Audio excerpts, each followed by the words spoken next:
நம்ம எல்லாருக்குமே சின்ன வயசுலயும் சரி பெரிய வயசுலயும் சரி மீன் வளர்க்கறதுனா ரொம்பவும் பிடிக்கும். அதுல நம்ம கோல்டு ஃபிஷ் ஷார்க்குன்னு எவ்வளவு வளர்த்தாலும் அதுல கன்ஃபார்ம் நம்மளோட லிஸ்ட்ல இருக்கிறது இந்த ஒரு டேங்க் கிளீனர் ஃபிஷ். இந்த ஒரு மீன் பார்க்க ரொம்பவும் அட்ராக்டிவா இல்லைனாலும் ஏதோ பாலடைஞ்ச பங்களால இருந்து எடுத்துட்டு வந்து ஒரு பள்ளி மாதிரி தான் இருக்கும். என்னடா இந்த மீனை டேங்க் கிளீனர் ஃபிஷ்ன்றோமே, இதோட உண்மையான பேர் என்னைக்காவது யோசிச்சு பாத்துருக்கீங்களா? இதோட உண்மையான பேர் தான் சக்கர் மவுத் டேங்க் கிளீனர் ஃபிஷ். இதுக்கு பேர் ஏங்க இப்படி வந்தது அப்படின்னு நீங்க கேட்டீங்கன்னா, அந்த மீன் தொட்டியில இருக்கிற ஆல்கே, அதாவது அந்த பாசின்னு ஒன்னு சொல்லல, பச்சை கலர்ல இருக்குமே, அது இந்த மீனோட கழிவுகளை சாப்பிட்டு இது வளர்றதுனால இதை வந்து சக்கர் மவுத் டேங்க் கிளீனர் ஃபிஷ்ன்றோம்.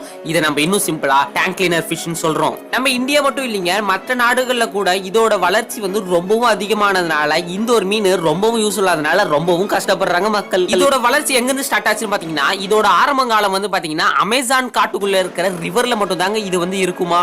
இது எப்ப மக்கள் கண்ணுக்கு தெரிய ஆரம்பிச்சதோ இது நிறைய பேர் இன்ட்ரெஸ்டிங்கா வாங்க ஆரம்பிச்சாங்க. ஆனா இது வந்து ரொம்பவும் அழகா இல்லாதனால ஒரு மாதிரி இருக்கிறதுனால இது எந்த யூஸும் இல்லாத சும்மா பார்த்தாலும் சோம்பேறி மாதிரி படுத்துக்கிறதுனால நிறைய பேர் இதை கடல்ல விட ஆரம்பிச்சாங்க. இந்த மாதிரி நிறைய ஏரிகள்ல விடுறதுனால இதோட இனப்பெருக்கம் ரொம்பவும் அதிகமாயிடுச்சு.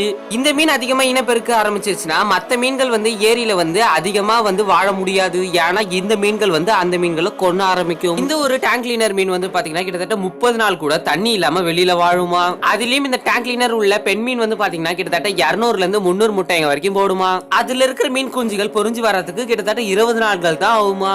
அதுக்கப்புறமா அந்த குட்டி மீன்கள் நல்லா நீச்சல் அடிக்கும் கத்துக்குமா. அது மட்டும் இல்லாம இந்த ஒரு டேங்க் கிளீனர் மீனோட ஆயுள் கிட்டத்தட்ட வருஷ கணக்குன்றாங்க. மெக்சிகோல பாத்தீங்கன்னா ஒரு பெரிய சம்பவம் இந்த ஒரு டேங்க் கிளீனர் மீன் நடந்திருக்கு. அதாவது பாத்தீங்கன்னா இந்த ஒரு மெக்சிகோல டேங்க் கிளீனர் மீன்கள் வந்து அதிகமா இனம் பெருக்காதனால சாதா மீன்கள் இவங்களுக்கு கிடைக்கவே இல்லை இந்த மீனவர்களுக்கு.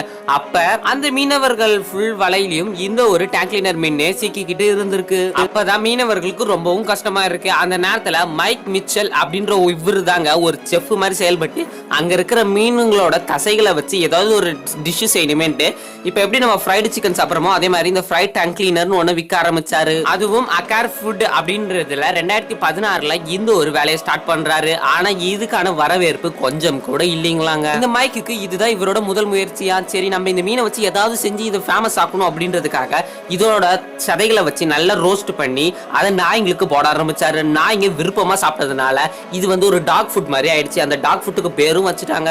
அந்த டாக் ஃபுட் கம்பெனி பேர் தான் பேசி. இந்த ஒரு ஃபுட் செமையும் ஃபேமஸ் ஆச்சு மெக்சிகோல. இப்ப பாத்தீங்கன்னா மெக்சிகோ கவர்மெண்ட்டுக்கு நல்ல லாபம் இந்த ஒரு மீனால வருது. ஓகே வியூவர்ஸ், இந்த மீனை யாரெல்லாம் வளர்த்திருக்கீங்க மறக்காம கமெண்ட்ல சொல்லுங்க. இன்னும் சூப்பரான வீடியோல பார்க்கலாம். டாடா பை பை, see you.